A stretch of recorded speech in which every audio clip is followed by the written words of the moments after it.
If you tried budgeting before but feel like it doesn't work for you, you may have made one of these 6 budgeting mistakes.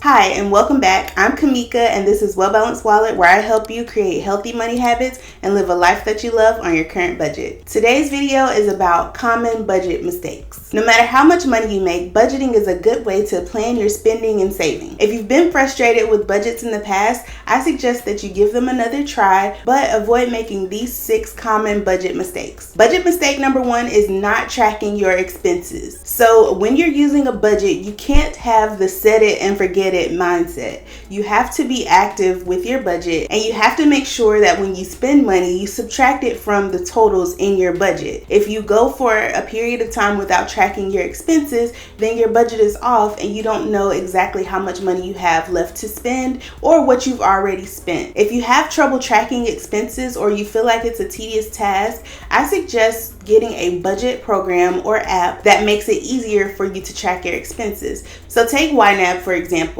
I can connect my bank accounts to my budget, and when I log into YNAB, I can import my transactions, and all I have to do is tell YNAB which category the money came from. That is a very easy way to track expenses. YNAB is not free, but they do offer a 34-day free trial for you to see if it's a good budget fit for you. There are other budget apps like Cube that allow you to track your budget in an easy way, and they are free. So be sure to find a budget app or a budget method that allows you to track your expenses in an easy way to keep you from being overwhelmed. Budget mistake number 2 is not looking at your budget before spending money. This is a very common budget mistake. It's so easy to go into the store and swipe your card or spend your cash without even thinking about your budget. But that's actually not productive when you're on a debt-free journey or when you have goals. When you budget your money, you set those categories for a reason. There's a certain amount of money that you want to allocate to each category,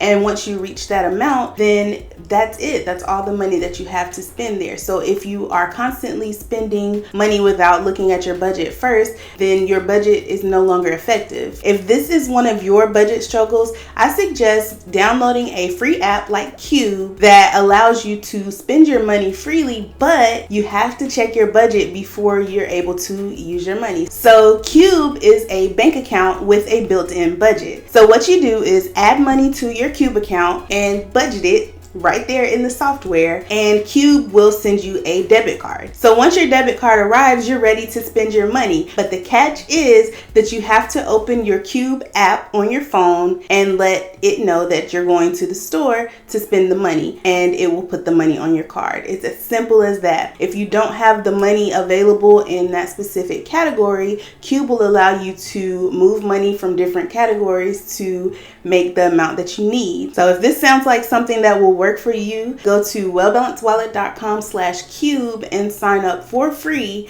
to try it out and see if it helps you not make this budget mistake. Budget mistake number 3 is having too many categories in your budget. I know that I talk about budgets being a plan for your money, and I also talk about zero-based budgeting, where we allocate every dollar to a category. But if you have too many categories, that could hinder you from looking at your budget at all. Too many categories makes your budget really tedious, and it can be overwhelming when you open it up and you have 100 categories. So the best way to avoid this budget mistake is to combine categories as you see fit. So maybe have your subscriptions in one category instead of listing out each subscription, and have your restaurant category all together. And some people may even combine restaurants and groceries. Whatever works for you, but just make sure that you don't have too many categories. One last tip to help you avoid having too many categories is to make sure that you have your emergency fund, and then also make sure that you have sinking funds in place,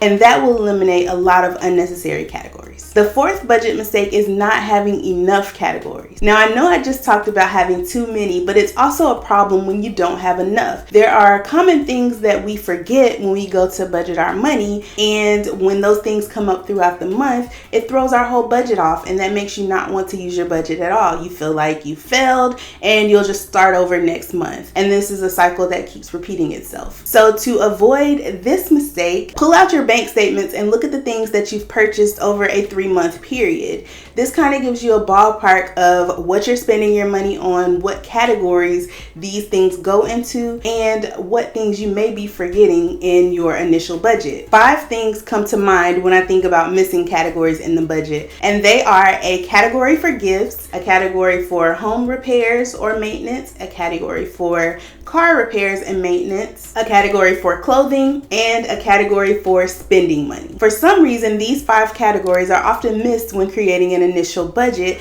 and I don't know if it's because we are laser focused on paying off debt or wanting to stick to a very strict budget, or if it's just out of sight, out of mind, because we may not pay for these things every month. So just make sure that you think about your complete picture and a few things that you don't necessarily pay every month to include in your budget when you're setting it up. Budget mistake number 5 is forecasting. Forecasting is basically budgeting money that you don't have yet. So a lot of people confuse forecasting with budgeting, and there's nothing wrong with forecasting in and of itself. It's a great way to get an overall picture of your finances, but it's not a great way to budget your money. So with forecasting, you would say, oh, I think I'm going to make $2,000 this month, so that's the money that I'm going to budget. But in actuality, what happens when you make $1,500 that month? You've already budgeted $500 that you don't have. And this can be so frustrating when going through your budget and trying to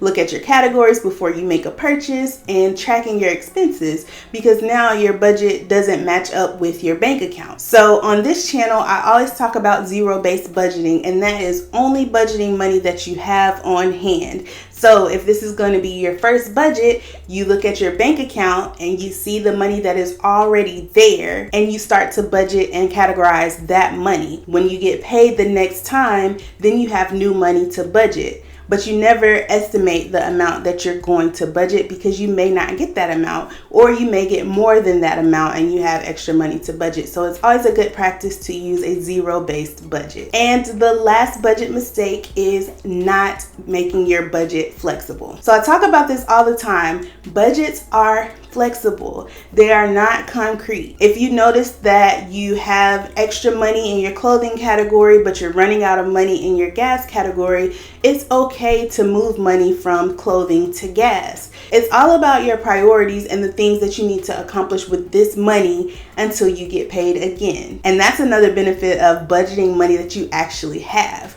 You know exactly what's in your bank account, and with your budget, you know what's in each category, and you can tell if you need to move money around. And don't feel bad about moving money around. I do it all the time, especially at the end of the month when I notice that I may have extra money in a few categories. I'll move that money towards my debt payoff goal. And that's just an example of budgets being flexible. Now, if you notice that you're always running out of gas money towards the end of the month, then that means that you may need to increase the money that you add to that category each month or each paycheck cycle, because you're under budgeting for that. But if it happens just once or twice, it's okay to move your money around. It's your money, and you want to make sure that you're spending it the way that makes sense for you, but you also want to make sure that you are staying within your total budget. So there you have it. That was 6 common budget mistakes that you should avoid if you want your budget to be effective. So as you can see,